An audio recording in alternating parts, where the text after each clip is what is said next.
président Ferré na place ya bandoluka ndenge bandeko bakosa ye place nyonso fallait obeta yo po obeta bakosa ye avant bando yebise les place nyonso fallait obeta yo po obeta bando yebise ke sala na succès bimisa no album ekanga pour na bata Ferré bakanisa lokwa fallait beti na Guinée soto memi Ferré kuna to isi ba OK abudara fali na ba osomba ba billet ezaka bongo te. Le Kwana Lobi na Gabon, ça va faire 10 ans ou ça fait 10 ans qu'il y a un artiste mi balé wana bazata na denze mboto et ça là c'est awa na Gabon. Fali na Gabon, autant la concert wana ti. Tango yemba 8e merveille. Ba Gabonais bando yemba. Ce qu'on dit monini ya président Ferré ba Gabonais bo yemba. Oh là là, oh là là. Ba de général qui mo boy papa va du secteur. Na ba ta ba kombo non te. Et ba ni kuna. Pour être franc, ceux qui awa na Kinshasa coûte ebanité. Balobaki na biso ake ba sala sold out dans quelques jours. Mais ba on peut ba golope ba Nakamura ti. Ba ça nani? Ba pe ba Nakamura. Ah bon? Ba na famille Nakamura. Israël Nakamura. Alobeni ke Nino asala sold out no jour mo. Oui. Siko Israël Nakamura. Pour nini papa va ko ça sold out c'est pas à 20 000 places. On va mettre ça la musique et pour base à la pré. Babé ngaki moto ya mboko. Ah bon? Ozong si biso ah. Oui, moto ya mbezani. Babé ngaki moto ya mbo. Babé ta musique pour base à la premier, besoin d'occasion à la premier. Ce qu'il fallait la rando qui Alvarito. Azela qui 10 ans pour ani kwa bomo. Parce que abomiote masali toko c'est du disque d'or. Abomiote Formule 7, je disque d'or. Abomiote, Tokos Day, Gold. Abomiote, Stade de France, Stade de France, Paris, la Défense, Arena. Ah, papa. Net Alvarito, n'est pas obé là qu'il fallait en abomiote. Parce qu'il fallait bêter dans la planète. Ok. Prophète Emmanuel Dodi. Yo aux aramonté à Malam. Namona au Kabila, Batrout, Bakar, Manine. Na sengi yo, oza mosala nzambe. Kabela Alvarito mbongo basa les démarches à Kipoto souci ne ya mwana témoignage za mutu ako tso ba poto mo bezanga mutu na makolo yo lo wa musala nzambo ya mbino oka frère nzoka frère ada posa beta mantolo mais de manière stratégique oui fallait moi linga sale mabe ndoki ndenge nini wa bombio pendant 10 ans et puis ce gars azaki na mabe a fallait ayeba ki po na témoigner atango alongwa. Il a fallu 10 ans pour y témoigner. Warriors. Angouma wana. Mwinka la nini. Gan courbe. Bosomba ba biye ya solo penza. Kena ngombangu. Fali abeta ka concert na yi ka pour prouver batutu. Abeta concert pour apporter sambon.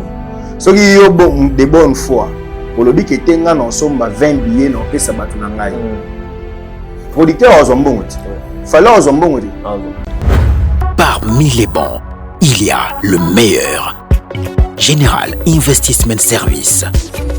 Une société d'un Congolais aux capitaux 100% congolais.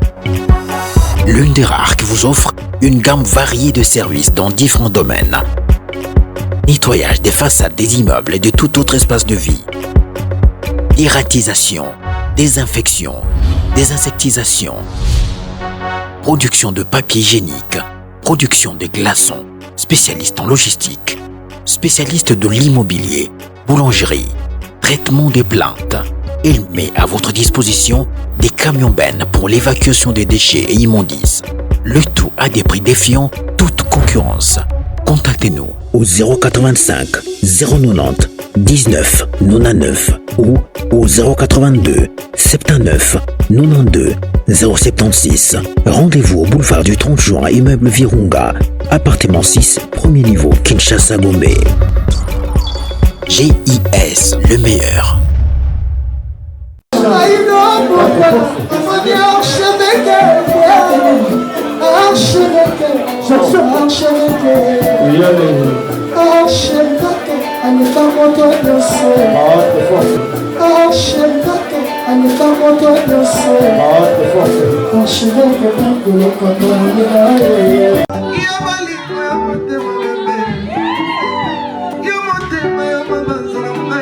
Michael Michael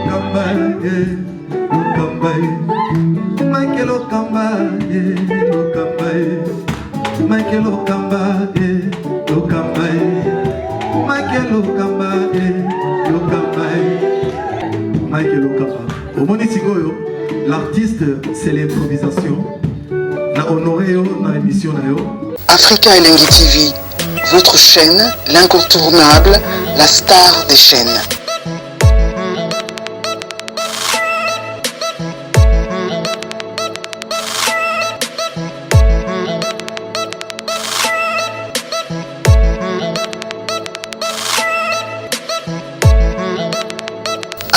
Africa Elengi TV, la magie de l'info.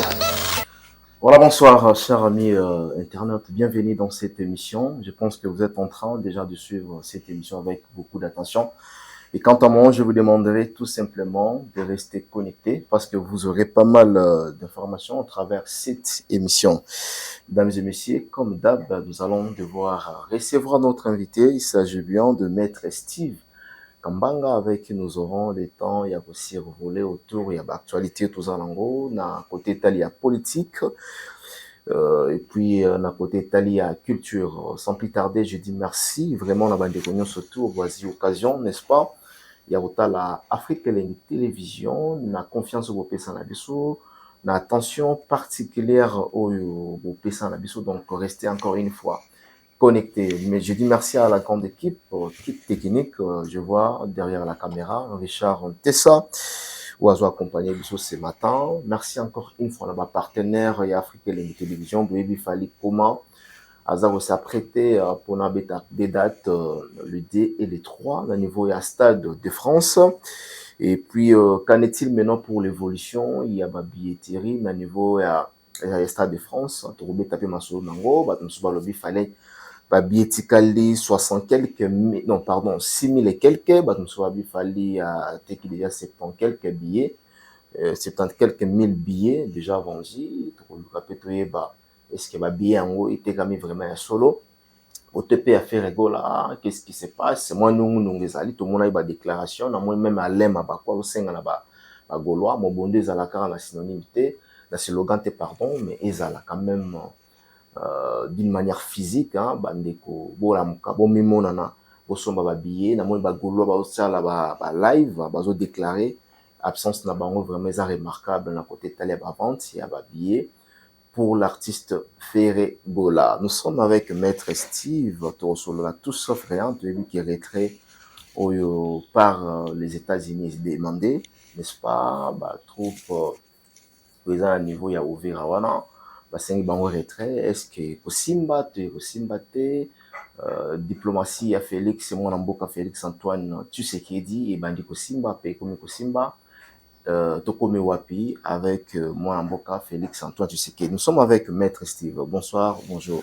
Bonjour, bonsoir, archevêque Michael Okamba. Bonne santé. Ouais, ça va, très bien.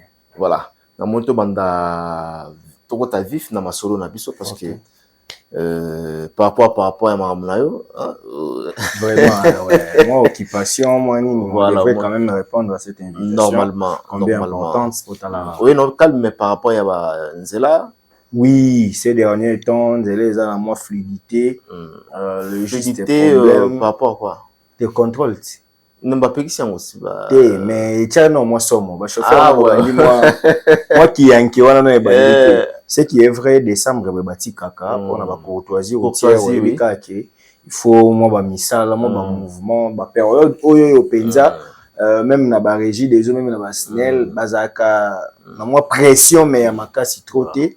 Oh, l'état continue, mais moi ça la moi exonération, lembisa moi ça moitié par rapport à ba contrôle, il y a ba obéissance civile, les on monique moi Nzela ils ont moins fluide, moins nini donc ballon na moi somo wana alika ke no bima boye ba osenga permis no bima boye osenga ni mais décembre et puis toyokaki nebite so yokaki ya Daniel Bumba na ministre provincial na Jésus Noël Cheke ba cheli ba transco na butu ouais na bi les 20 voilà les 20 style les 4 les 4 donc de 22h à 4h du matin donc bazali net ba Richard so ba outi ba staff na na butu atemira na arrêt tellement na arrêt ba ozoyo directement ba mimi yo chanter ça au baye na yo yo so telemira ozora wezo kenzera na bino.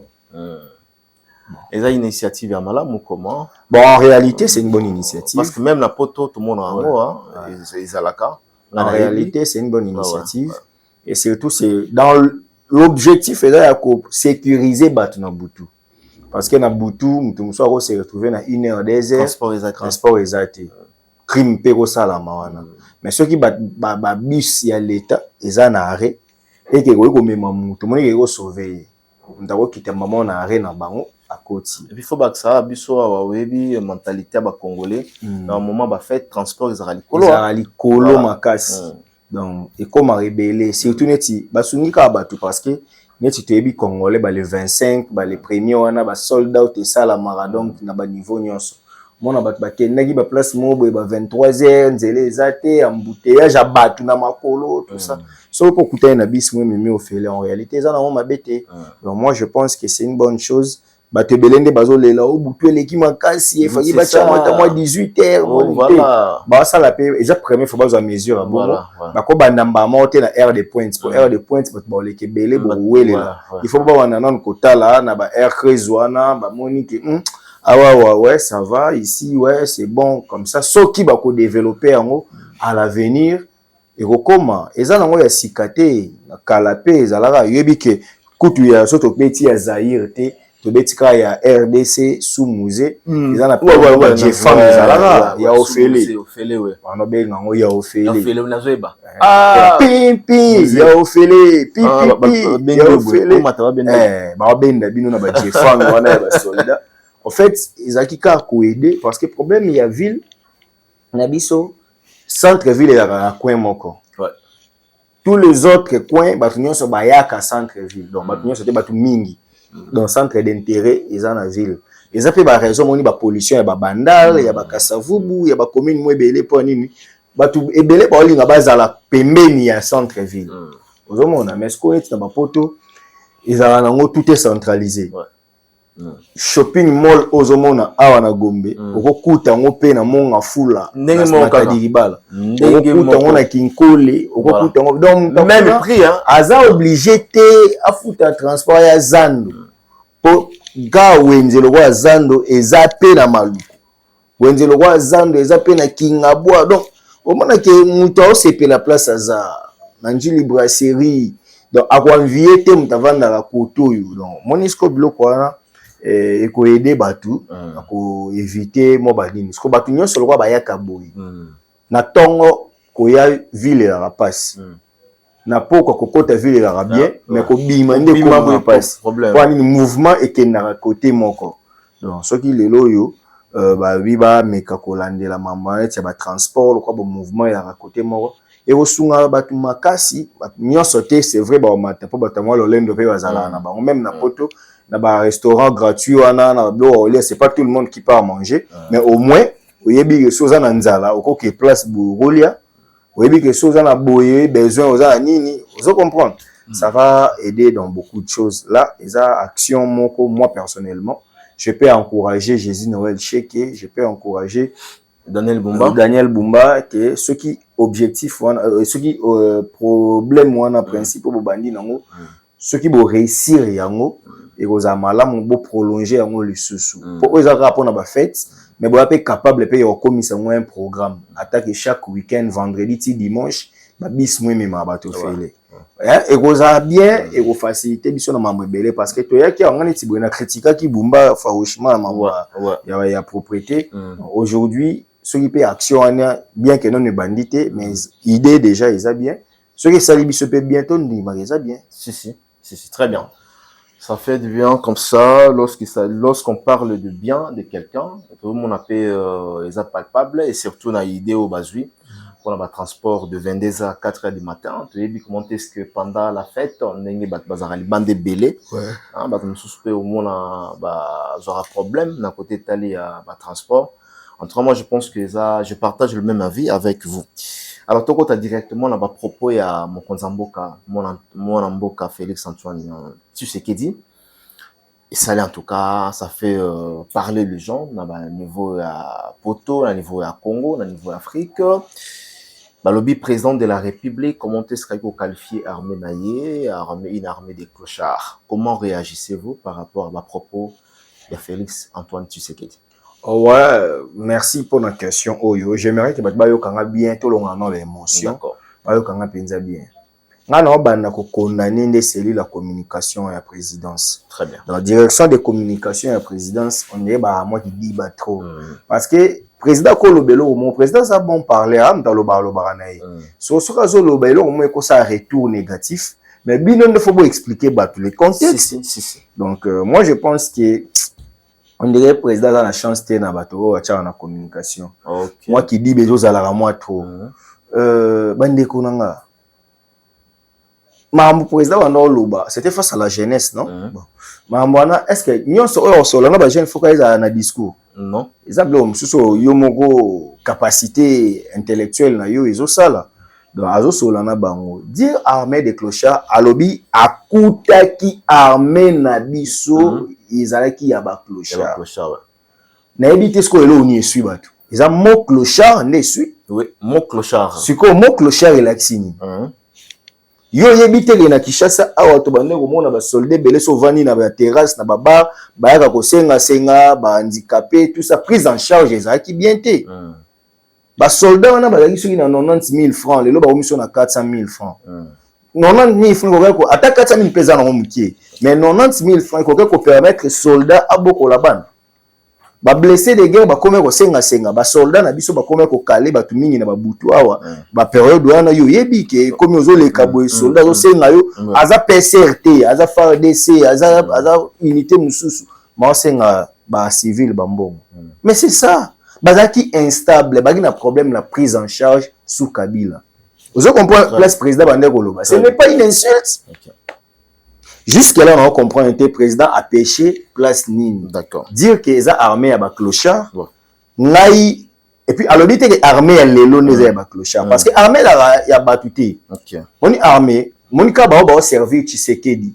Ce qui Tshisekedi a créé pour cette élection tout soit aillé. Ba za la PK na mutu na po armée eza apolitique. Ba bité ko o eza soldat ya Kabila, o eza soldat Tshisekedi. Na armée za rabongote. Armée a discipline. Mais alors, il y a une armée de clochards. C'est-à-dire une armée où il y a un problème, il y a prise en charge. Les militaires qui abandonné à l'air triste sort. Bazo ke ko bunda, bazo sa mambe belé pour nous sauver batu, mais bazo qui paie bangote. Vous comprenez? Ce qui est président Lobi Bongo, aujourd'hui quand même, il y a une amélioration dans le domaine il y a armée pour beaucoup dans un secteur on habite dans le domaine il y a armée il y a une amélioration. D'accord. Les soldats comment na mutualité na bango il y a ba santé et puis que moi santé gratuite c'est comment soldats sera belli ba bongisi la bango quand chat hôpital on a pe ba bongisa quand kokolo les en réflexion aux monde ils a quitté soldats ko bela pe akufika na malaria akufi na fièvre prise en charge ezaki lelo yo ekomi lelo basa ba soldat nde basala ba unité na bango basala ba réunion na bango on ke bakendaka bon eza dédicace eza quand même une réalité parce que tu bête maso politique combien de fois tout le monde Patrick Mouya ya kokende ko assister basa ba soldat wana na bakan basa ba soldat basala ba plaidoyer baza okotsa ndeko na biso moi select moi ba soldat asala pe association na pe ba na ba soldat. Lelo au moni quand même que avec régime ya Tshisekedi soldat n'a commis na prise en charge totalité mais azate loko la soldat ya 2016 azate loko soldat ya 2017 soldat ya lelo azana ben insuffisance mais azape na babiloko yo et commis déjà possible pour naie o ezala quitté na mbaleleki. Donc c'est ça, quand on dit que c'était une armée de clochards, une armée abandonnée, une armée où il y a plus de mendiants, une armée où il y a plus de soldats, mais discipline, il y a garder pour faire vivre. Il doit faire recours à mambo belé. Il y a tout le monde qui a un Congo, soldats comme commerçants. Bah comment coûter le pays belé, bazana bazali. On a pensé que général Mobo, mais azana dépend ma dessous. Général Mobu a sala ba dépôt ciment tout ça or ils sont incompatibles aux hommes parce que armée et quoi ba affairiste était ce sont des choses où il y a minéraux. Vous comprendre. Donc, ce sont des comportements à décourager. Alors, comment moi, je pense que ceux qui cassent la communication, il y a président, et ceux qui n'ont pas expliqué, parce que tout ça, on prend un patriotisme, mais il là, mais bon, on va millions. Nga ce président Salima Bébé qui n'a pas raté dans le baguette. Ah oui, ça m'a dit. Mais en tout cas, ils ont des problèmes à compréhension. Tant à lobby qui est armé, ils ont qui a ba clochard, allez bandé ko o ba mona qu'il faut pas profiter pe na maloba na e, bande bandi ko propager on mabe. Ba mona en contradiction en même temps en 2000 lui-même Félix Antoine Tshisekedi en 2019 à loba qui non.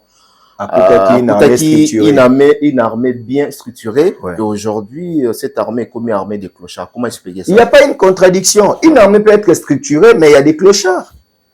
En fait, le mot clochard est zanini. Problème, on va comprendre. Clochard est un stable. Vous comprenez? Mouto a une insuffisance. Mendiant, Mouto a un problème à domicile. Vous comprenez? Donc, ceux qui armés sur le plan et discipline la structurée.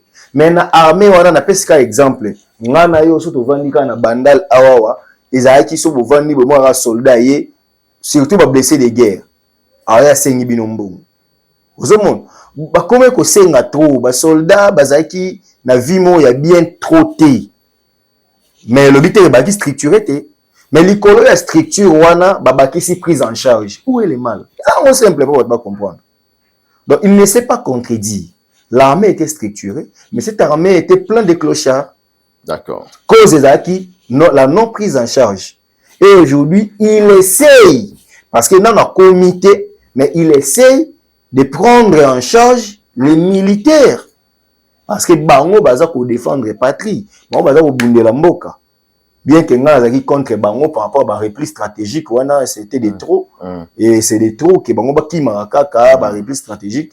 Mais au moins, mission na Bango de sauver Mboka. Donc, c'est tout à fait normal qu'il y ait la prise en charge.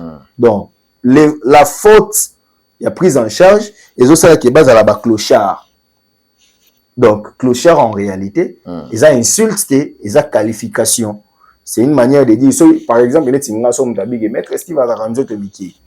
Normalement, on te refini.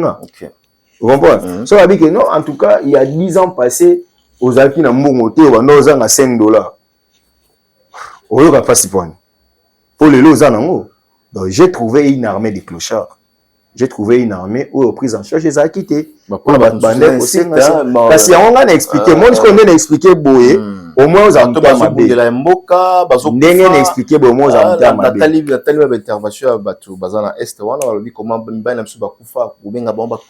mais attention, il y a une manipulation. Il y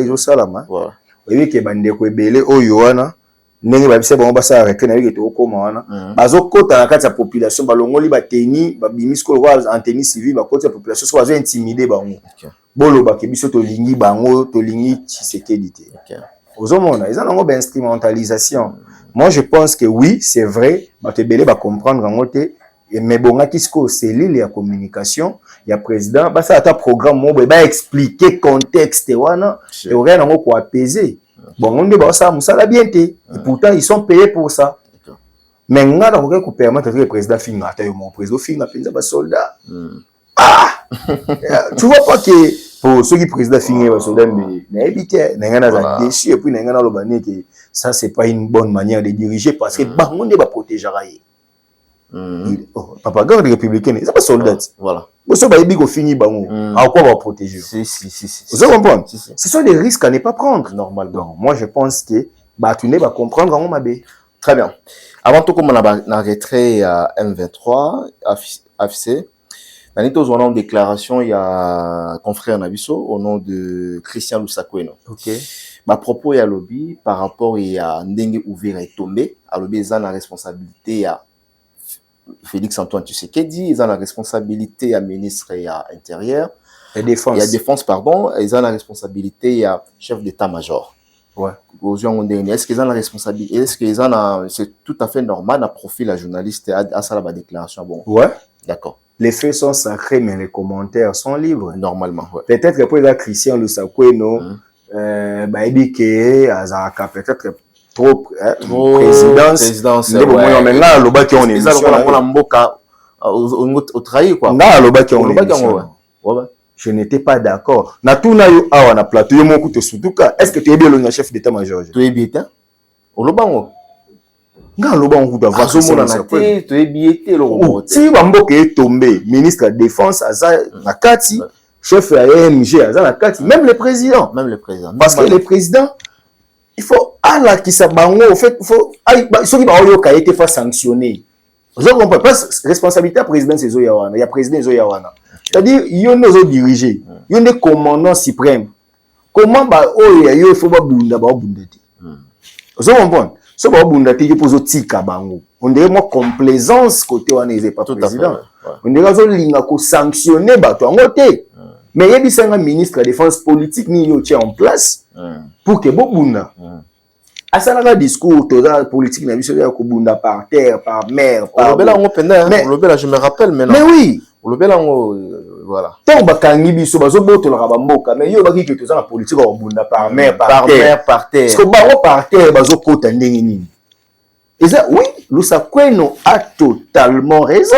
Il n'a pas péché bien que la moni c'est ça qui va convoquer oui. C'est ça. Oui. Et cette invitation, moi je pense que Christian Bossembe va jouer à la sagesse à resanctionner. Bah solo le moins il sait Kouloutou on dirait moni au réveil как opinion mais au moins il a raison étant journaliste.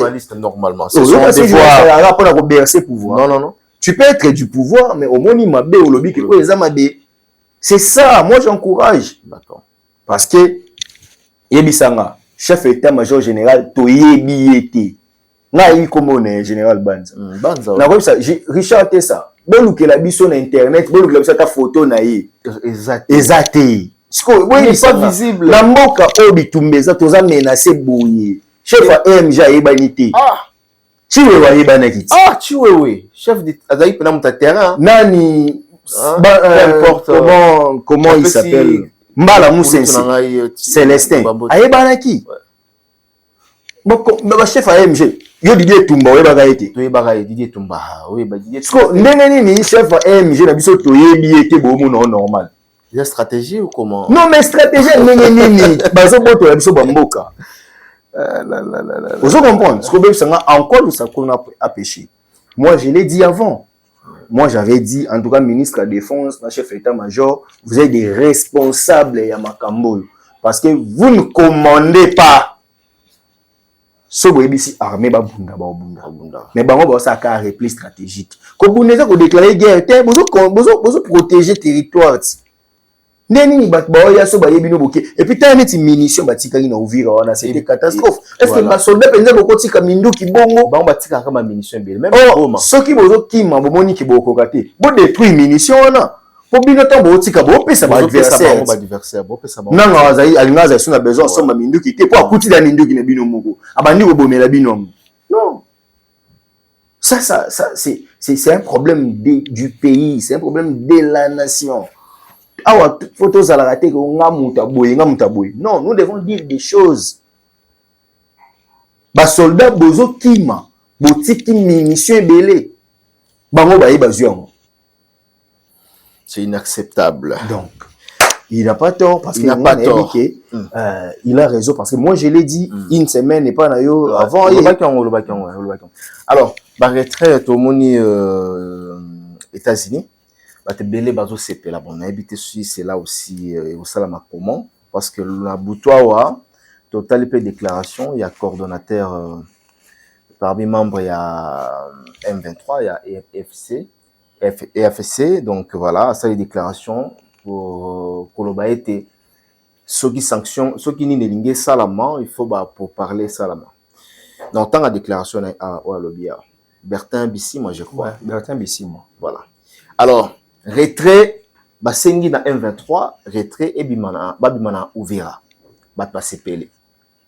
Comment expliquer que basenga M23 par les États-Unis babimana M23 aussi longtemps Goma ils a toujours en otage Bukavu ils a toujours en otage pourquoi kaka ouvera babima non c'est le processus parce que déjà bazaki en plein discussion na Doha pendant que bango baza kokanga nord na sud Kivu Bukavu na Goma mais ko poussa na ba na Uvira en réalité il y a violation il y a ba accord pour bozo solo là mais bozo poussa na bozo mon oh tant bozo solo bo poussa c'est-à-dire bozo na mauvaise foi na ndenge les gens ba bandaki masolo côté wana au moins gouvernement na biso ba respectera bango banda baloba cesser les faits au moins na ba ya biso yo mo biso condamné peu de fois mais ya biso mo na ba respectera ba beta raté ba tararaté mais bango baza ko attaquer bazo poussa na c'est tout à fait normal parce que discussion to ça la bino déjà boza mais bobaki si sous au point bolongwa nan. Et puis le problème aux États-Unis, les gens doivent savoir que la RDC vient de signer des accords avec les États-Unis. Accord de paix avec le Rwanda et puis accord économique avec les États-Unis. Vous comprenez? Donc, les années, faut voir que les États-Unis ont parrainé les Zaïre pendant 32 ans. La RDC. Et aujourd'hui, en avril 2026, États-Unis ont ça fait 32 ans au parrainé Rwanda. Ici maintenant, il s'agit de la méritocratie. Travaillons. Parce que moi, politique impérialiste, c'est vrai, on a mais au moins, on a la réalité. On a une politique impériale que vous avez besoin de dépendre de l'américain, personnellement, mais il y a un ça. Donc, les gens africains, malheureusement. Afrique du Sud aussi, hein? Ouais, donc, donc, le président de la République, faut que task force moi appelé ya bateau baza mayeli beaucoup récupérer deal wana ya ba américain moni deal la ba américain oyo pourquoi PCP vertige parce que bon on est États-Unis nga zongi la RDC parce que travailler na Rwanda trop Rwanda qui soutenu par les Américains moni Kagame abano yoka batiti zomon. N'oublions pas que sous Mobutu aussi la RDC était forte hein? Les Zaïre to bano konza penza Mobutu avait la prédominance dans la zone où il y a un grand lac. Mobutu dirigeait, Mobutu avait le pinch en fait. C'est parce qu'il y avait une grande puissance et traversa et qui depuis 94 tant que pas Kagame au moment que Mobutu a ouvert la guité Mobutu a eu kufa tant bêta ba américain batiki les loyo n'oublions pas que deal ya Tshisekedi na États-Unis donc RDC Washington et qui apporter les sous les parrainages américains sur RDC et surtout Riyad va pas se perdre d'influence sur la comprendre les États-Unis Chine Russie par rapport aux matières premières il faut pas lukabaza na ba place ba matière première et bi rapport na fonctionner milo na bango ba technologie na bango ils ont besoin de nous donc c'est à nous de jouer les frangers. C'est à nous de jouer sur la méritocratie, de convaincre pour que tu zonga na position oyo Mobutu azaka nango. Pour ce que tu na position oyo Mobutu azaka nango, au moins que la RDC a pour reprendre à son ser na ye. La raison, au moins que les États-Unis ba ndi koyebisa. Ba banana ko lobela Kagame. Après ba yebisi bananga ke bo bima na wana parce que bozo solo na do. D'accord. Bozo ngana. Donc so tangi déclaration bisimo comprendre que bisimo même tangango o comprendre même que bloc o lela ezaka ke discussion do. Le président du M23 a déclaré la nuit de ce mercredi 17 décembre que son mouvement ne se retirera pas d'Uvira si ces conditions ne sont pas respectées. Voilà. À sanctionner parce que il y a aussi une démilitariser zone. Voilà. Pour Nanine parce que ça RDC. N'est à là. Ceux qui bango ba bunda pour na RDC. Nenge nini bogo ya place wana eza militarisé normalement. Au moins que bisi mon esprit de mon état musa. Parce que bango ba surtout la alobi que non ba ko longwate ceux qui ba respecter ba conditions. Kasi ba aussi dit surtout landa États-Unis nenga lobi que non babima to landa nani au fait. Non, la logique est que le corps américain va ici bango babima pour ba yebi que to solo là ba robima sans condition. Donc condition na bango wana ba on ba pesa ça le rôle la poule mouillette moni assez poli mais ali ngara bon to tchana na mo kitetina. Faut babima. Et puis ba robima. Kanga mam na miso ba robima. Goma pe to baika ba robima. Te oyo ba robima. Bunagana to omoni Bunagana erreur ezaki ke quand ba na Bunagana on dirait to minimiser pouvoir RDC on dirait minimiser ka. Ba zo au sérieux tango Goma kwei. Vous comprenez? On les analyse nga. Nga na mona on dirait gouvernement ya biso ezo mama no sérieux tango Goma kwei. Tango ezaki no ba Bunagana ba ochu. Ba mona la on dirait donc lelo oyo bisi moi azo bateke azo bima sérieux te. Bo solo la kuna bino bosenga ki dialogue. Bo solo la na doa mais côté ozo lingo accepter za makasi. So lingo accepter za makasi. Batu nyonso même na kokola même ndito vanda kabuli. Soki bo beba na ki ba bisi bino bo tchana se. Soki yo sko ozo linga koyoka te. Batu nyonso bazaki wana ba koma contre yo. Ah mi baba ke silité mais yo pe yo kati. Ozo comprendre. Donc bino bo solo la na Qatar mais yo zo linga biso ke au des zones pour la nini. Donc voilà. Très bien. Merci Maître Steve. Par rapport à ma réponse, on a vu que Batebele va se rappeler.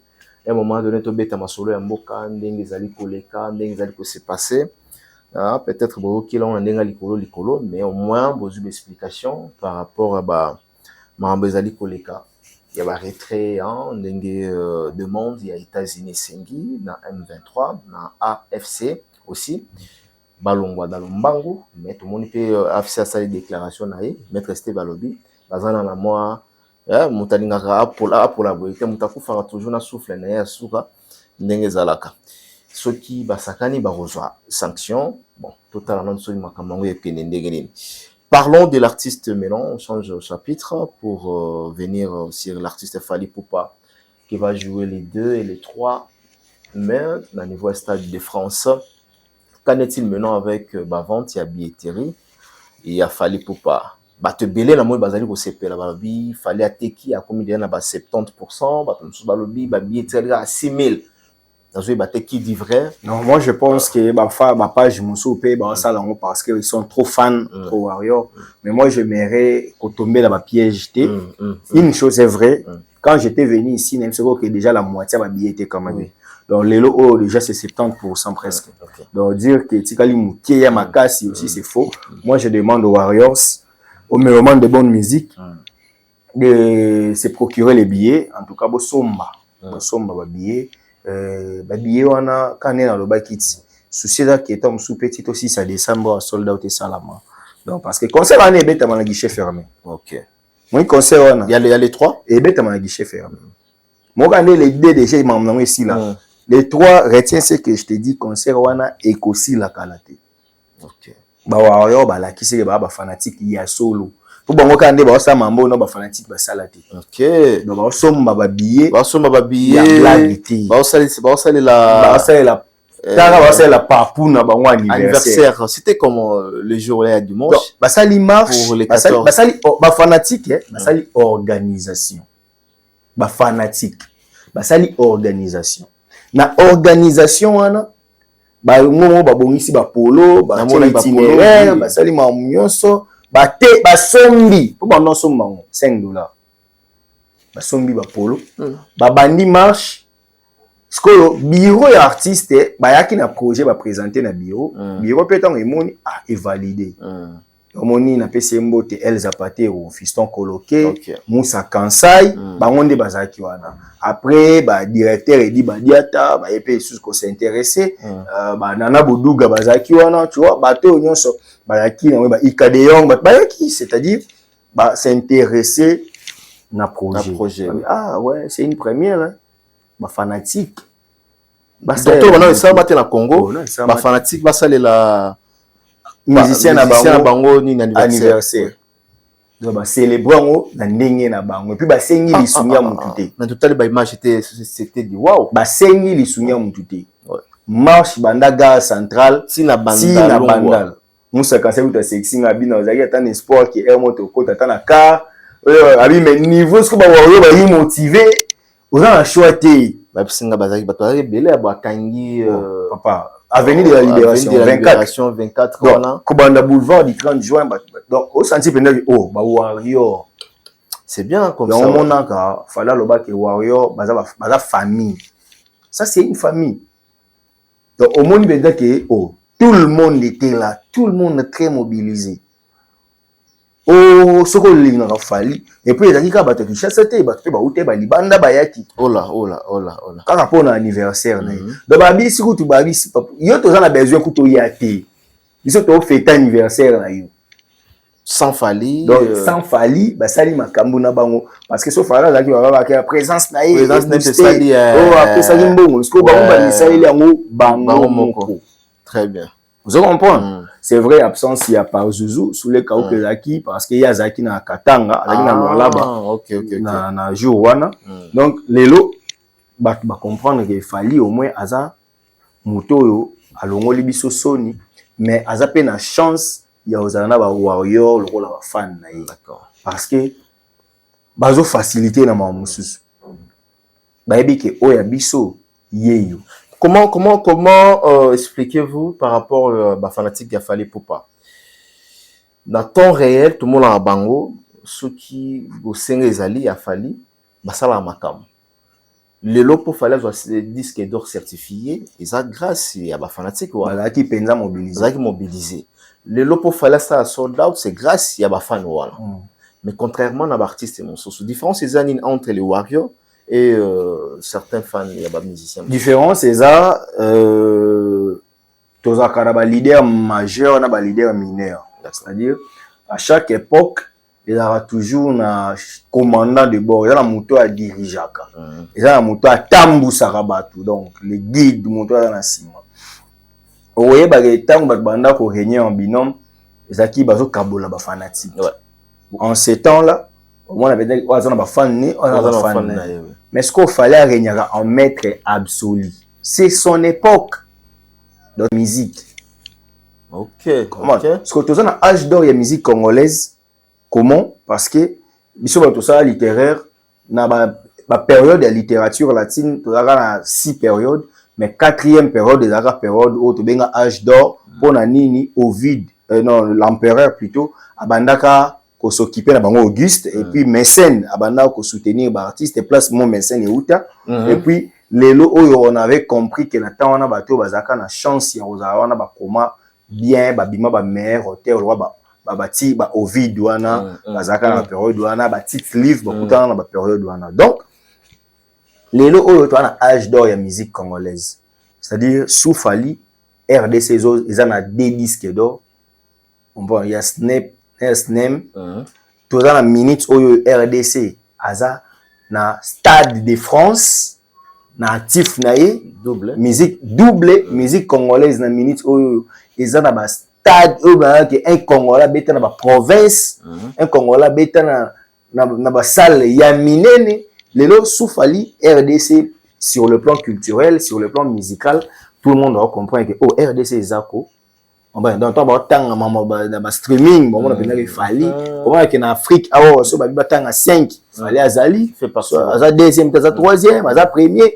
Aujourd'hui, la RDC est vivre époque au Nigeria, à Zouaki, à un moment, et époque au Côte d'Ivoire, pas Zouaki, à un moment, RDC a Zongeli, grâce à Fali. Ah, ça c'est vrai. Ce que Fali lui-même a représenté Bisso. Talent, vision, détermination, travail. De l'autre côté, Warriors, l'amour, il y a un leader. Parce que Fali a un plan, mais ils ont pas exécuté parce qu'ils ont un fanatique au bazar réel, au bazar vrai. Ils ont un fanatique qui a kosombate, ils ont un fanatique qui a kolukate, ils ont un fanatique qui a 3 faux comptes pour faire croire. Na leader kana ba fanatique ebele au moins que warrior so zo bima na kombo na ye au moins que za ye il assume ce qu'il fait parce qu'en ligne que musicien na ya toujours premier donc fallait les aux États-Unis donc là bongo so ne bon mata ngai ici non c'est bon bunda non mais nga na za grande puissance c'est ça ngai Chine yaka mais nga na za grande puissance et puis ça peut ma bête que so moni muninga linga ya comme place ça o chele pe moi cal. Mais les Arabes, même la pouvoir des Arabes, mais les Arabes, moi je suis dans la politique, papa. Chada Gaza. Alors quand c'est maintenant le moutazo, il y a le yenge, à quoi égaler un peu. Oui, Dominique Strauss-Kahn. Ouais. Azaka Kocha Sarkozy mal à l'aise. Dominique Strauss-Kahn devrait être le challenger. Il y a Sarkozy place à François Hollande. Mais quand Sarkozy a moni DSK va piéger dans moi si au harcèlement sexuel tout ça bazo samba pas ba écarter na course. Les arabons là au lingi bitumba il faut za la faut se préparer fali na zawana. En réalité, il ne veut pas que la musique traîne à régner, mais il peut être un peu de règne. Normalement, il ça n'a pas noté, la musique n'a bino. Mais place où il y a ça, il faut botika pour na kopo botika la étant. Ça le botika la étant pour que y a zo représenter bino. Vous comprenez? Il faut zo représenter na bato akala, na bato lelo, na bato sika, na bazo bongama na minito. Le dénominateur commun de la musique congolaise s'appelle Fali. D'accord. Donc, le Fali a commis le roi Netolobara. Fali na minute a commis unité de mesure.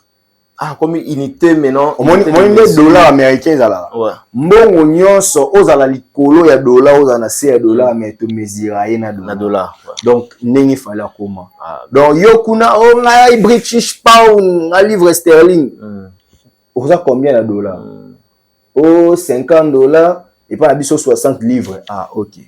Oh, on a euros, on a l'équipe dollar en valeur. Vous avez combien? Oh, $50, 55 euros. Ah, oh, on a franc congolais, on a Kwanza, la naira. Bon, ça rappelle Kwacha Pebe, na Kwacha na Zambie, je crois.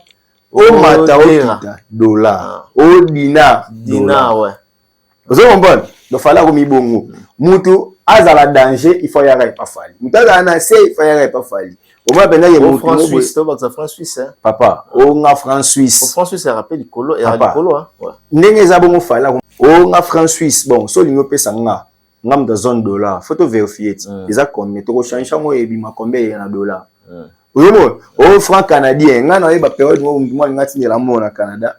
Avec un franc canadien, parce qu'on a dit, mais bon, il y a 300 000 et ça a combien de dollars? Au moins, et ça a des images, parce que unité de mesure. Unité de mesure, ouais. Aujourd'hui, tout le monde se mesure à Fali. D'accord. Olinga te, que Fali aza. Soit il faut y avoir soit il faut y avoir Nimae. Voilà, on n'a pas les choix. On a évité ceux qui ont 8 ans et au là. Bah, ça, la critique est belle pour la Fali. Fali mettre la musique, moko, et les caractères à bouer. Il faut rater, surtout en termes de concert. Mais tout le monde est exclusivité ING Arena. Aux 8 ans, quand même, il y a retard là. Au Tuni, bon, mais bande kwana jour ba ya na plateau oyo tuna ba wende concert na ba comprendre siko que soki batiki la rabino tambo respirer pour faire ramter malam. Yebisa na soit cha ba concert na nyonso bongo. Parce que so tali ING omona son oyoka son otali lumière otali podium otali organisation otali concert obi non au congolais kaka o. Deux jours oyoki so mamba concert. Concert est inaperçu. Na loba on pas na yo awa. Na loba que c'est que vous oubliez, Fali c'est un produit à l'échiquier international. Et ça y était m'ont décidé maman bonheur sur concert na ngana cha. Et ça maman maison de production. Ma eli que tout ça la boye. Ceux qui ba moni que bango ne va faire la bon usage. Ba moni que ba silisi, ba pesi artiste. Comme ils sont à disposition na yo. Artiste États-Unis, a pas na ye, bokota, bosomba. Concert, botala. Débat ya ba concert inaperçu, nye. Ba beta rali solo, ba nzemba fallait sila et ça la ba succès, mais aza ba chanson intemporelle te. Na bango nyonso ana naza ba nzembe kanga lo ya fali.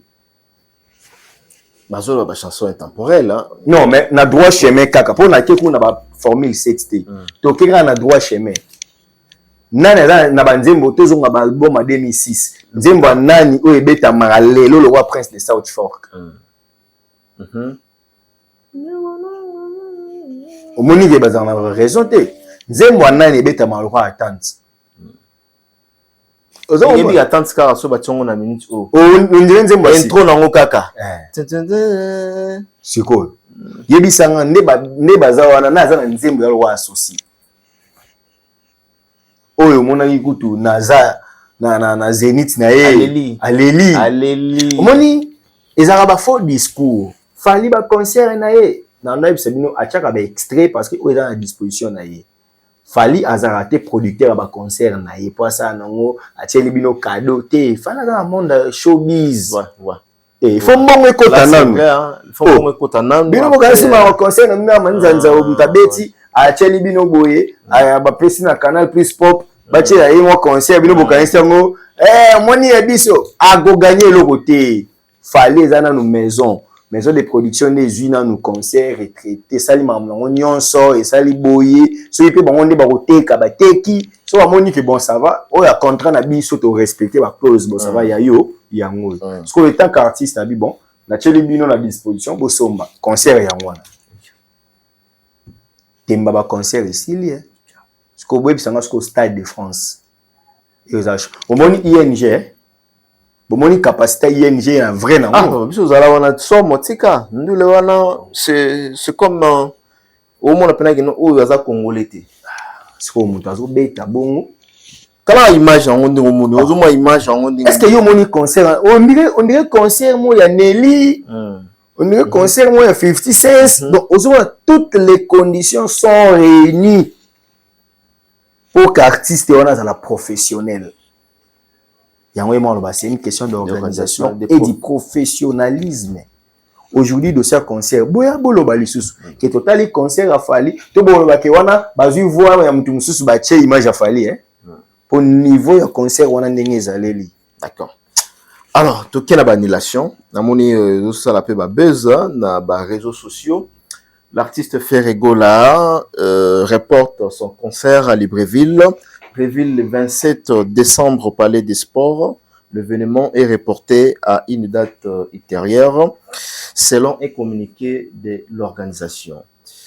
Batebele, Balobi, par manque de vente de billets, par manque d'achat à billets, et ça dit que concert wana ils allaient reporter. Bon, je sais pas si c'est là où je suis est vrai, report ou annulation, mais na moni bakomi kotia babilo rafali babimisi fali annulation ya concert afali yo fala ba pesa reporter na niveau ya Canada alaxé ba visa ndenge bazwa kikutu ba image wana zongi na moni bazongi si fali ya 2014 je crois 2024 pardon ya Guinée balobi ba report c'est tout à fait normal report et ça la report et la question que non faiblesse par manque de billets par manque ya vente ya ba billets et quand il vous a appelé par lui-même organisateur, à mon que le moment n'est pas favorable, à quoi il peut annuler. Qu'est-ce qui s'est passé réellement dans l'annulation à Ferregola? On peut signer raison qu'il fallait une unité de mesure. Ah. Pour bango ba suivre ba reporter concert. Nene c'est le mieux boyer au cette mesure car il fallait pe bani ya ba ni la ka ya ba reporter là. Ba bi que au fallait ça la tellement ya solo. Que ceux qui bango les gamboyer, il faut pas que il fallait pas ça là qui boyer. C'est pas une manière de relaxer que non, il y a pas de nouveau na magamba. Non, c'est une manière de relaxer que il dit qu'il fallait l'équipe bango parce que ba l'acception il fallait kutu. Yepe kutu. Azo ba report, azo ba annulation, bongo ka biso ba tupamba. Pour moi, parce que toi tu penses que ngai je communique pour faire dans un moment exemple à fallait. Pas forcément. Hein. Pour dire qu'il fallait une unité de mesure. On pouvait seulement dire que non, ils appellent à bisoter, na mukilipe, concert belé les ala annulé. Mais tant que comme ils ont ça ba date il a fallu ils ala reporter tout annulé. Pour dire que tant que il a fallu et puis ça va en crédibilité le quoi il a fallu payer salama c'est que au payer salama. Mais la vraie raison c'est quoi? Pour na moni de comment dans la Gabon a commenté qui na moni commentaire en haut ça c'est la vraie raison c'est quoi ouais?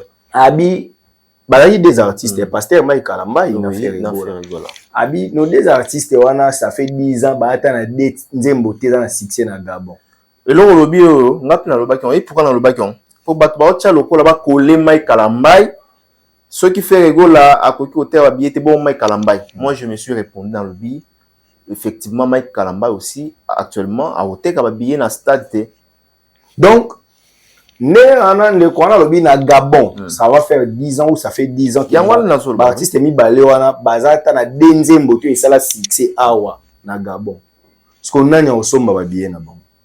Est-ce un festival ou comment? Je comprends pas. En tout cas, moi, je ne sais pas. Pour le moment, il y a un festival parce que je pose la question par rapport à M. Ezali. Pour ndenge balobi, et mambu ya kobongisa soki place yango tout ça ba raison technique mais ba concert eza ba tchekutu ndeko wana tchekutu affiche ya ndeko ministère ba moko obeta le oh là là ça dit tu comprendre nini banila ngo par manque ya ko comprendre que aura un événement ezaki te monde tala na monde musique ya lelo il a souhaité ko ba linga elongi na yo to ba linga mongo na yo. Qu'est-ce que toi tu nous donnes en retour? Faut la capacité à te qui c'est. Ata batie le concert au fele mais so bamoni ata engouement yo somba ata biloko bango batie wana ezati mbasi mbo bengo te quand même. On comprend. To luka bando quitter to travailler. Nga sina lobango. Nga benga affaire président Ferré. Comprends? Président Ferré na place ya bando luka ndenge bandeko ba ko saye que place nyo so fallait obeta yo po obeta. Ba ko saye. Avant bando ebise les pressions sur fallait obeta yo po beta bando ebise ke sala na succès bimisa no album ekanga album wane kota na bazone mususu nde bando ke ko beta papa yo kasi c'est de la magie ka po ba kola ona fali ne maman ba nyo so bazelo facile donc on a bata faire la kanisa lo kwa fala beti na Guinée soto memi faire kuna to isi ba OK abudara fali ma ba somba ba billet ezaka bongo te fali na Gabon otala concert wana ti tanga oyemba 8e merveille. Bagabonais bando yemba. Ce qu'on dit monini ya président Ferré bagabonais ba yemba. Oh là là. C'est parmi des raisons eza ko finga te eza critique. Parmi des raisons to réfléchir le quoi Nicolo. OK. Boye bisanga lelo. Bon, yo za si ba déjeuner qui mo boye papa va bien 5h. Na ba ta ba kombo non te. Et ba ni kuna.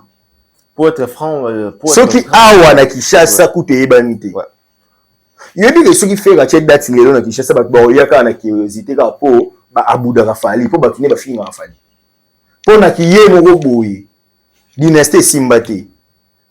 Bon, ceux qui te vendent là ba c'est biso ke nzembo faire imana depuis ya ngeni ba yebite. So ba on a déjà c'est le yo quand même. Na na banzembo na nyonso nzembo ni esimba. Oye ko benga batu ba ya po ba yo kanzembo wana. Carence déjà ezali. Azana on obligé de yawe la rabadati. Mais ça craint pas parce que va lobby Gabon ya pamba oyo faire go la zoko ko beta ngote les autres banques ça se combat na niveau ya accord arena parce que Gabon Afrique faire go la les concerts est annulé ou encore reporté et comme ko banque ça va gaulois. Bon, de toutes les façons bango ba souhaiter abonner ba ninga te ngai onga na yebi ba communicateur na bango ba ba ke mutu fala na ba fanatique na oui donc et ça la wana ne ba vrai fanatique na bango wana. OK d'accord pour ba loba ki na biso ake ba sala sold out dans quelques jours mais ba pe ba golo pe ba Nakamura ti ba sana ni ba pe ba Nakamura ah bon ba na famille Nakamura oh ouais. Bah, comment la famille bon ouais non bah on est quoi appuyer bah comment Nakamura bah on est quoi appuyer Aya Nakamura pour la 3 dates na bango si on doit passer à l'élection bah féliciter bango féliciter Aya Nakamura juste quand on a ba prévente ça il va sold out oui si quoi le quoi ba prévente ça là ba sold out fallait ça là sold out dans Stade de France bah ça informé oui deuxième date bah mon évolution parce que bango ba loba ke Nino pour nani ndeko na biso ya passer à les questions nani passé Israël Nakamura alors ben ni que Nino a sala soldat no jour mo oui siko Israël Nakamura pour nini papa va ko ça soldat tu place à 20 000 places sote manana wana na question mo na moni bande ko balobi depuis que fallait pour passer les sold out à cette deuxième date quand il y a Gauthier Sey na Israël Mutombo personne en parle té réponse est aboy ndeko oyo la journaliste d'investigation kasina Gauthier Sey alobaki ba information na Stade aba ko to ya na information ya formant au fallait beton yete ozela si le conseil a complet aya te ozela ah d'accord investigation zo moi temps et vous avez moi 12 ans te ozela te fait non la vivendi donc on comprend so ku vivendi ti le non aya na résultat ti donc to ozela wana Pour vous comprendre que monter, il vous en restera quelque chose. Dès qu'on a vu sur Israël Nakamura, azana mai na misu pour akolobate. On va pour accompagner ben wa yo za numérique ya blague té. Ye azara mutanino na Nakamura petite sœur na ye. Leki na yo asala sold out 3 dates mba. 3 dates successives. Mais camarade na yo, soki pe musicien na yo comme producteur. 20 000 kaka. Pour nga kutunde bat ba 11 000 nga na olongo 11 000 nga na pesa bango crédit ke eza mobimba. Est-ce que ne faut pas oumela? Bah oui, bango babeta musique te pour la première. Na le bion. Nalanda ba communicateur ya faire. Kosi. Bah oui, bango babeta ba sala musique te pour baza la première. Babela ke moto ya mboponi. Ah bon? Ozong si biso ah. Oui, moto ya mbezani. Alors. Oh, ya maloba otoloba. Papa, tant que la puissance est le qui est l'issassi, on va gérer. Puissance est l'iloba. Et le qui est l'issassi. Eh, ta. Babé n'a rien monté à Yambo. Babé ta musique pour voir la première, besoin d'occasion à la première. Ah ok. Eh, je vois aux occasions à la première. Ok. Par exemple, si succès fallait en ango, bah l'ongo la date 10% bah pèse musicien musu na Congo. Abel boma. Ah. Tout le monde a voulu monter à succès. T'es tant le roi c'est le afin à battre. Ce que je vois après ça ata 2% de succès fallait. Ah. Motnanga seleo. Abanoni ata biso ba mi tuka na banzela. Please disent. Avant d'avenir boye ba fanatique ba sali marche pour anniversaire. Pardon, c'est le bête devant 8 personnes à boîte de nuit vous exacté mo yo finga ba. Ça oui. Au moins mama ya ba succès oyo. Photo lo ba refala za lo benganga te. Te wala mutnanga ya benga kaka ah omoni sikoyo bona boy voilà. Te mais yeta nguya lo ba mabe ya baninga. Ce que te benga na ni pa ba. Pour se peut te bande kone. Ce que te benga ba tite. Voilà. Je comprends que yeso la clasher tout monde est normal mais yesiko so ba répondre net boy. Na la fingi était na bika soki fait c'est léo. Azui ata 2% ya succès fali. Succès fali ouais. Biso na Congo oyo to banolo bati. To banolo bati. Pour mutala la muki ba ile l'émission pour le bela ba œuvre n'était, pour le bela programme n'était, pour ya le ba mamba batu. Bosco jour nous ana mamne mo yo lo ba. To sani. D'accord. Ta photo respecter fallait le Congolais le plus humble. Voilà. Pour la aura na succès, il fallait avoir une personnalité, il peut être la première personne influente na RDC. Mais bateau ba ye bateau ba izana occasion à kutana fali to témoigner en gros qu'il fallait avoir humble. Fallait moi Richard neni ko moi ça yo moi la terre azakana ba tout poser. Nga bambale belé sur la soto kutana fali azaya ofanda telemi pour pesa ambote. Il sait respecter les gens, mais na succès na ye. Mais il y a un succès au président de la République. Oh, nani, pour moi, on dirait qu'il y a un succès. Mais il fallait un succès, il a sollicité ça, il fallait attaquer ce qui s'est abattu. Il y a un concert à René Soso Pembe, il fallait que Bambongo. Vous comprenez? Aza humble, mais un succès au Azanango. D'accord. Fallait ça la sold out dans le Stade de France. Et puis dans le on pas na yo. Le 5e artiste est dans mon kili. On a doublé Stade de France. Oui.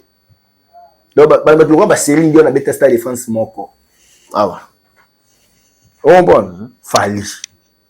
Ba Kassav ba bête Stade de France moko. Jacob Devaré. Si on fallait dans le registre bateau ba bête 5 kaka 4 ka liboso na ye. O a risque ko bête 2 fois. Pour que tu aies 3 dates, tu as mis balé. Quand Beyoncé, Naya Nakamura. Vous comprenez? C'est quoi?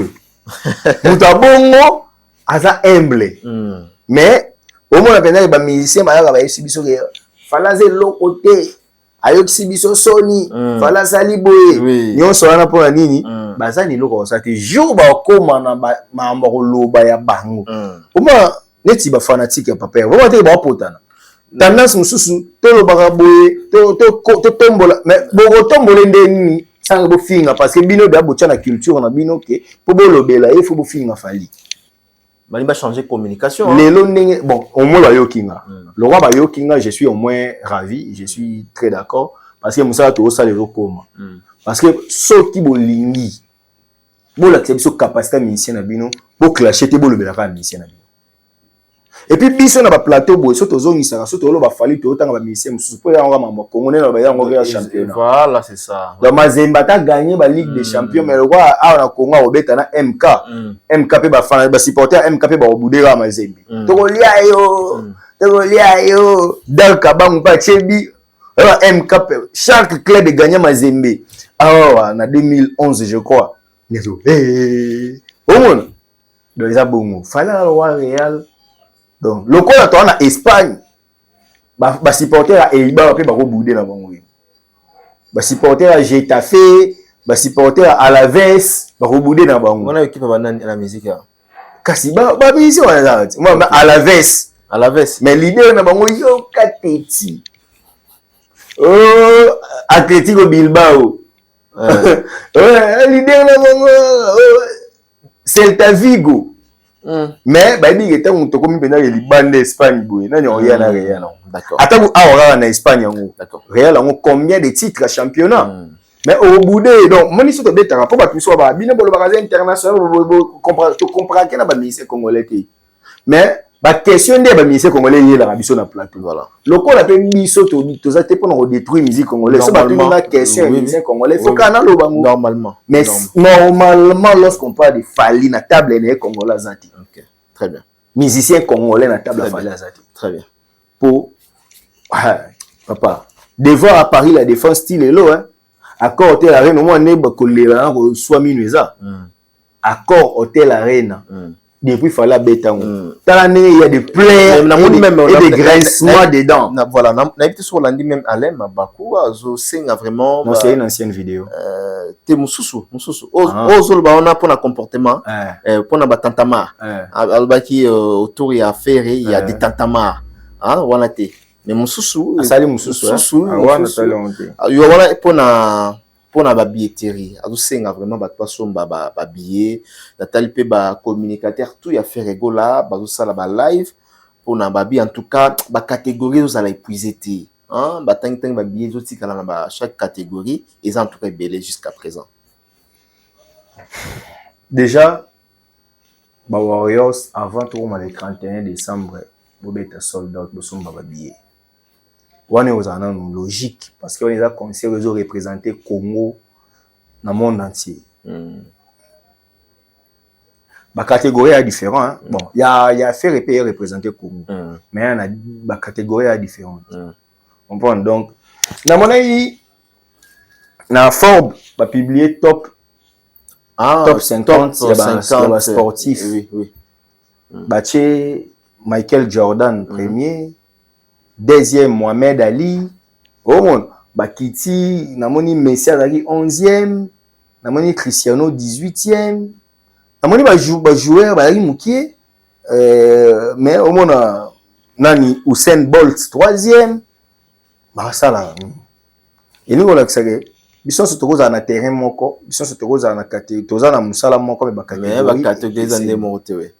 Et les réalisateurs va rebeller pour mambo père réalisation tant en ordre non mambo réalisation na mambo film au fallait zaki James Cameron lelo a commis na top 5 ya réalisateur milliardaire OK mais ba réalisateur monsieur basé belé mais Cameron tali Titanic a été bien Avatar a été bien Terminator a été bien bon né na ba film né ba comprendre ouais James Cameron place azawana réalisateur mo ya mboka na bango obude kaka c'est normal aya yo peso tali pe Titanic wana akosa na ebiso mais il a gagné là milliardaire et puis abimisa sous Avatar version mususu et ko côté sous mbongo goleka donc c'est-à-dire bandeko membre somba ba billet et la kisika ba catégorie mon côté na bando kende pona kuya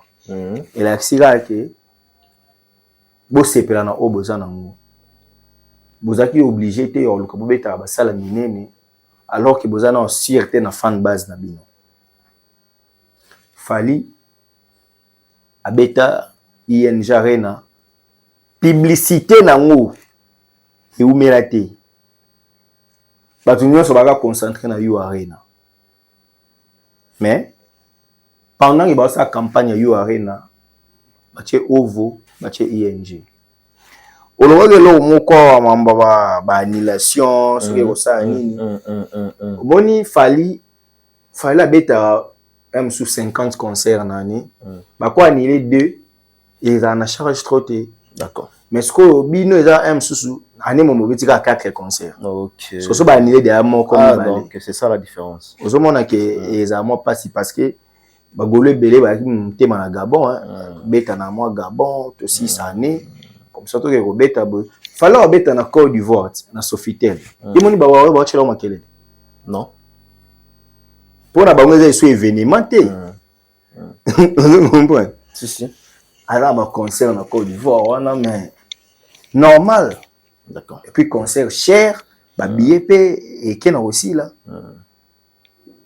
très bien donc moni ceux qui sont actifs mon riche ceux qui na bilo rebelle o bandozonga raté o ya ka olobaka yango mona raison fallait sur beti il passe à autre chose moni ka ndinga anniversaire eleki filmer na minute ma même ça va préparer dans le stade de France studio tout ça parce que monto a sali nzembo moko au sala après 5 ans abandoya aka kolobela aka nzembo wana mais ya tira ba evre loba soit si concert neto za boye yo mona fala lobela sur Yo Arena non pour après Yo Arena aza na stade de France OK mais ce que musicien oyo bando bete la tolo na concert na ye wana ya 10 000 to ya 15 000 pour y rendre les plus grands concerts et puis après ya mwazani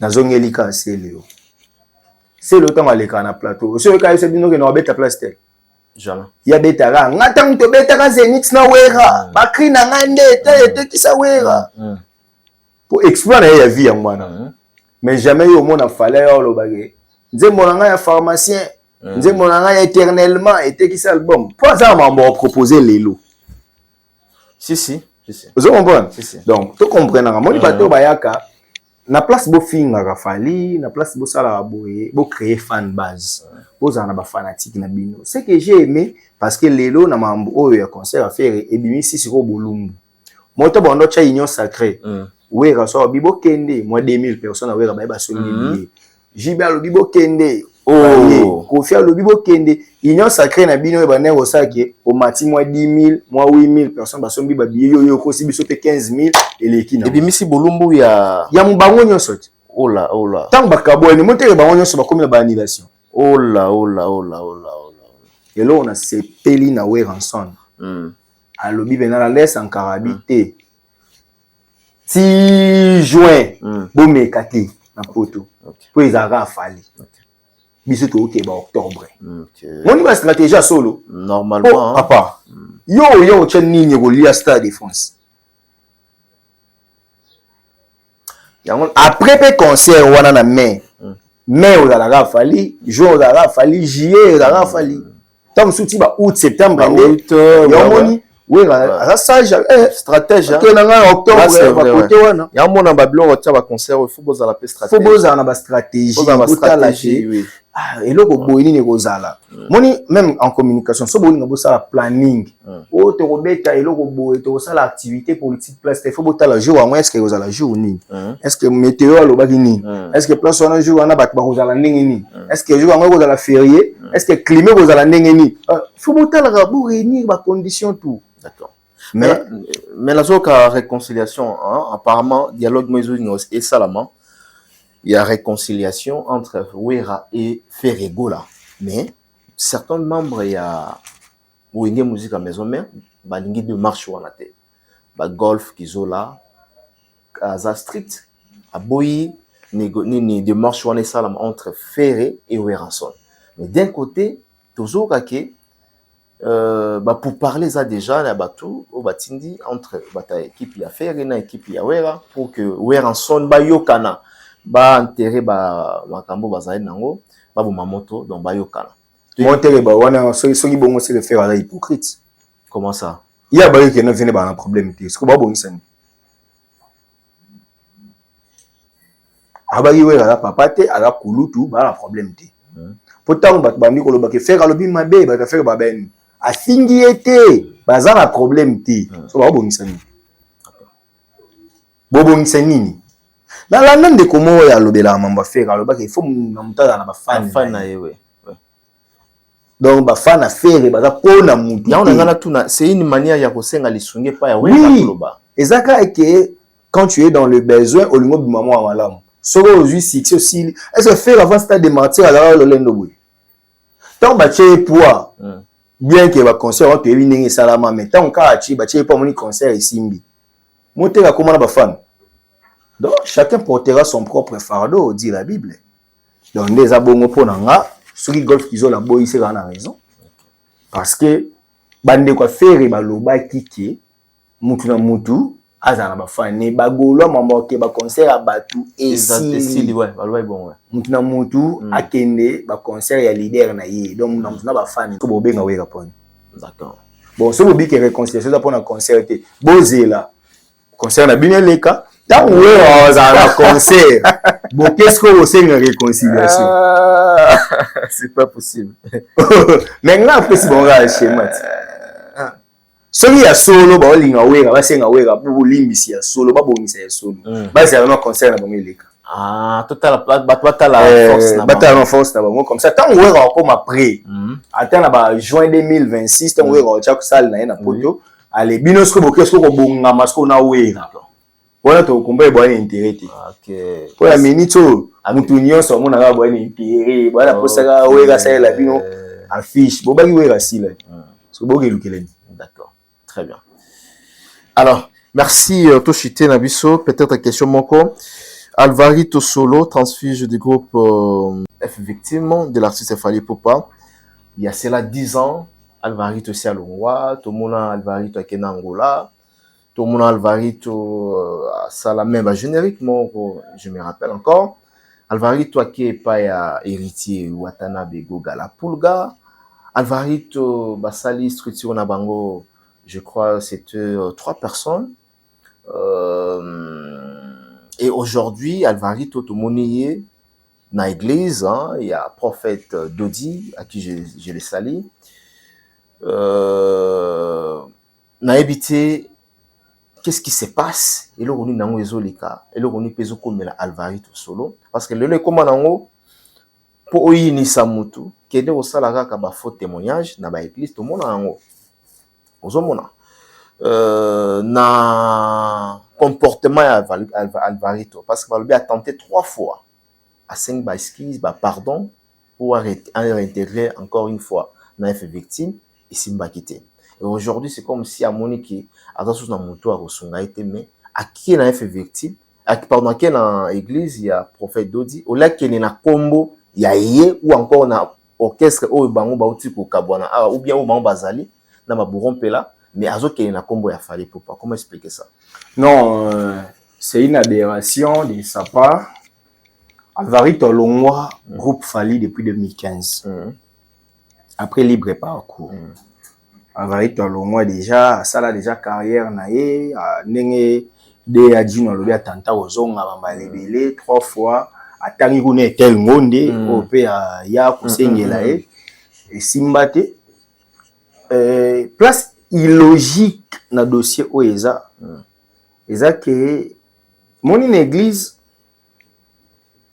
pasteur Anzambe et puis qu'il s'est filmé pasteur avandi yo yemba moko obandi olingo pesa témoignage là en réalité je peux pas condamner pasteur parce que celui mutaye alobane témoignage voilà mais mouton donc que témoigner sachant que kosa ozoluko zwani comprendre très bien ce qu'il fallait la rando qui Alvarito azela qui 10 ans pour ani pour abomai très bonne question pour alinga bomo na 2015 et nga si la série wana parce que abomiote masali toko c'est disque d'or abomiote Formule 7 et disque d'or abomiote tokos D gold abomiote Stade de France Stade de France Paris la Défense Arena papa nyonso wana ali na poso bomote so azo boma sko net Alvarito nenga obela ki fallait olinga bomi wana posko fallait betani na planète. OK. Mais comme le rôle la mode ils a copie ya ba musicien so va se retrouver te toi qui robeta mantolo ayo chaba yo ayo kamawa na ikutu na move wana na mona ba simbisa kanga kisi baza awa baloba mamba kisi siko lo kuno simba kisi tango longwa imba fa ko bongwana yo zela ko shiteti okoma na bampia kando yo sa témoignage papa deba ba bongwana na succès Carlito bongwana na succès bon Alvarito basungai aluka basungai ni aza posa mbongo ba meme poto azonga ni mikili moni problème ezake prophète Emmanuel Dodi yo ozaka muté malamu namona okabela batukutu ba car banini na sengi yo oza mosala nzambe kabela Alvarito mbongo basele démarche akepoto susine ya mwana témoignage iza ngote d'accord ako tsona ba poto mobo ezanga mutu na makolo yo lo wa mosala nzambe ya mbino ka frère nzoka frère ada posa beta mantolo mais de manière stratégique oui oh nana lobaka ni maître Moroboué maître avocat na dossier à Vital Kamerhe lobaka vol intellectuel professeur Kalouba Dibwa donné Azali balongola na cour constitutionnelle aza il preste à Maëlle à la pigeon il preste à deux princes wana à Maëlle fort wana vie penza que na science boye to yebi que il faut yoka et moi trop professeur donné Kalouba tawata mteritier hein non on peut héritier boire fort allez bien na pesi professeur Bambote omoni ceux qui va la biso abake Mike Lokambalinga yo déjà moi scientifiquement j'ai du respect envers vous parce que je connais comment soutenir une thèse moninga ngaza doctorant mais so na yebi ba passion na mona nan ka pour rédiger kaka travail à des études approfondies. On comprend que c'est facilité. Donc, quand on devient professeur, pour de vrai, qu'on a une thèse et qu'on sait prouver aussi son intelligence. Non. Donc, tout ça, on a pour dire que on a lancé un prophète Emmanuel Dodi. Mais mara ande ko ana poto la moindre des choses ya mwana. Ali nga salir yo pour rien. Alongwe pas fali ça fait 10 ans. 10 ans. Fallait moi linga salé mabe donc ya ndenge nini wa bombio pendant 10 ans. Et puis ce gars Zaki na mabe a fallu ayeba qui pour aller témoigner atango alongwa raté. Il a fallu 10 ans pour y témoigner. Et comme obsolète même na droit ezakapé na ba temps oyoyo batiki la infraction pour ba kanga mutu. Ce que leki voilà ce que leki déjà oh poursuite à même à viol ne na okaka poursuite à 20 ans batiki la mutu donc sous 5 ans à poursuite ce qui bo leki si délai à poursuite bo kanga soute ce que yo pento leki 10 ans ce que yo yeba ki kindo kiango il faut que le bango na 2016 on to comprendre moto autolongwa amoni mamba minene ya mabe yo pendo de 10 ans et puis la kindo kiona pourquoi alingaki a réintégrer encore une fois na yo yebi ke kuna mabeza omeka ko sengo zonga isundeni ozonga po balioka moto ni olinye vino te non en tout cas Alvarito aux artistes aux mutu moko aux naturellement bien mais esa stratégie au salaki stratégie simbi mais ba comprendre yondete prophète Dodi na sengira yo pour yo capable en salango mais à part ça ba tumisu pe boko kabele mbongo bo aider ya keka poto d'accord. Merci Steve. Comme l'habitude na souka peut-être dernier mot pour aujourd'hui dans cette émission et surtout ndengozo conscientiser ba warriors union surtout le monde entier parce que ça qu'on appelle la montoté du jour au jour tozola la kolamuka ba jour ezokende nous aimerions voir que des dates ils ont la successive ils ont la sold out mais ça je n'ai au routine de la warriors n'a pas mourir de la bonne musique ba warriors tous les amoureux de la bonne musique sont warriors warriors anguma wana mwinka ndingi gang courbe bosomba ba billet ya solo penza boke na ngombangu récupérer ba billet wana na bosani pardon aux un message na ba PayPal les salama est-ce que ça peut stratégie on a moni bande comme sous ba sala lisanga ba PayPal ba mbongo ko ta po somba billet eza ko affaiblir artiste ou bien ko matcha artiste non ce qui objectif na bango eza ba somba ba billet mon problème ya nini et bango somba po ba kaba pour na bango mais problème ya nini ce qui bango ba monique non biso to na mbongo parce que elo mo na nyo comprendre fali abeta concert na ye ka pour prouver batuté abeta concert pour accord sambongo ce qui yo bon de bonne foi olobi ke tenga na somba 20 billets na pesa batu na ngai producteur wa zombongo ti fali wa zombongo ti yonde olaxi bonne foi yondo pesi sikoyo batu na yo yebisanga nde na boye yo lokamba bakopesa yo badge babike yo okota posa presse par exemple mais au voyager na Bols na Richard il faut sombela ba billet normalement parce que so sombeli ba billet deux personnes wana osay mabe non eza tricherie ta siko yo pas ba to ma tricherie journaliste a sombi ba billet a sombi so ba pesi mutu par exemple badge moko to yo par exemple ozaki na pour description que na endroit ya badge endroit badge na biso attaque presse ya koti na yo sikoyo so tambola na 4 personnes il faut la somber là-bas c'est normal même à on a stade de mentir tout le monde a leader politique mo abimi asombi tom sous 500 billets pour payer sa base na bon on a ça bino cadeau beaucoup de concert mais là aux autres bon tozala qui en a deux techniciens plus nga na stade de Martika bapesi badge ka moko badge wana nazalaki na caméra na droit ya kota cameraman est-ce que monter na peut faire kota asombi la billet c'est normal voilà donc j'ai des réponses donc nenge sala mabongo c'est une façon ya relaxer pena ba wayo ba soutenir parce que ba wayo so ba na mbongo te mais ba wayo mingi nde ba na mbongo parce que o ndam ba na mbongo te so boye na pesa exemple ba tebele ba yeba même na ba poto wana ba fan base afaleza oui ben oh vrai wayo oh nini yo côté bête venga Zulartin bon ça va non sombelo billet vous comprenez na sombi di billet na pesa comme so na 7 demandes ba senga nga demande vie sombela billet ko par exemple net vient na si ya Mulex singa Steve nga la somba déjà billet Stade de France ya somba billet Stade de France na prévente ya Tora Liboso so so na batu na ye ba sala misala na ye vie na pena na poso que concert na bon ça va na sombela bino asombi 20 billets après si bon donc c'est normal mais ça te que to mona ba misusu ke bozi ba billet en gros bo sombi boye côté kana boye ko kabola on a banganda te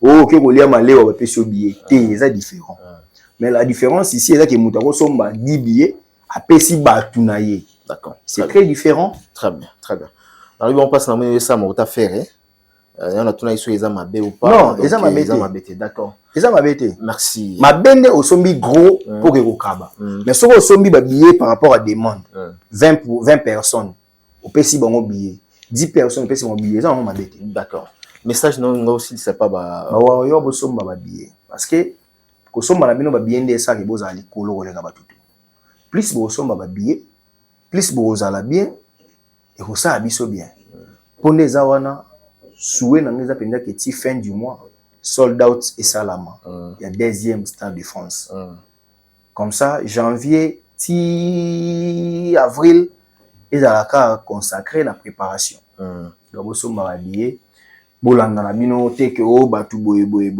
donc mingi bo soutenir artiste fali ipupa parce que yo ça mambo o congolais dans sala te pe kozwa moi temps pour congolais yo sala ngo donc on a comme représentation africaine tous les africains tous celui qui m'écoute en net moment tu aimes la musique de Fali achète le billet c'est important que tu participes à la fête cher africain peut-être ce genre de Stade de France ne reviendra plus dans 2 ans, dans 3 ans. Les artistes africains peuvent aussi le faire parce qu'ils ont la capacité, mais il faut en profiter. Hein. Les premiers soldats africains au Stade de France, il faut en profiter. D'accord. Très bien. Il faut en profiter. Nous sommes arrivés à la fin. Merci d'avoir chanté ça. Le dédicace c'est à terre. Merci Nabandi Konyo surtout bazar l'occasion de la Bisso, ensemble avec Maître Steve Kambanga. On se retrouve prochainement pour un nouveau numéro. D'ici là, portez-vous bien. Bols Claude Juma. Merci.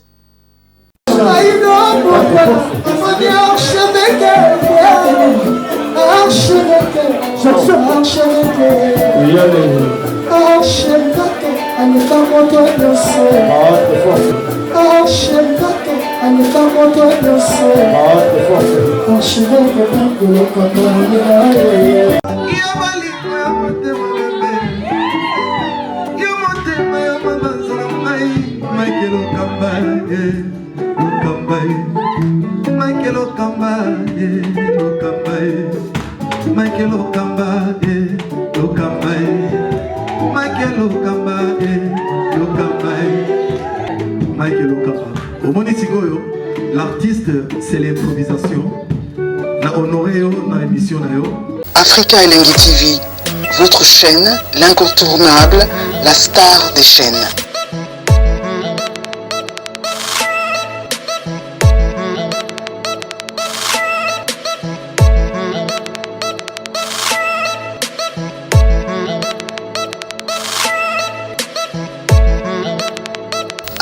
Africa Elengi TV, la magie de l'info.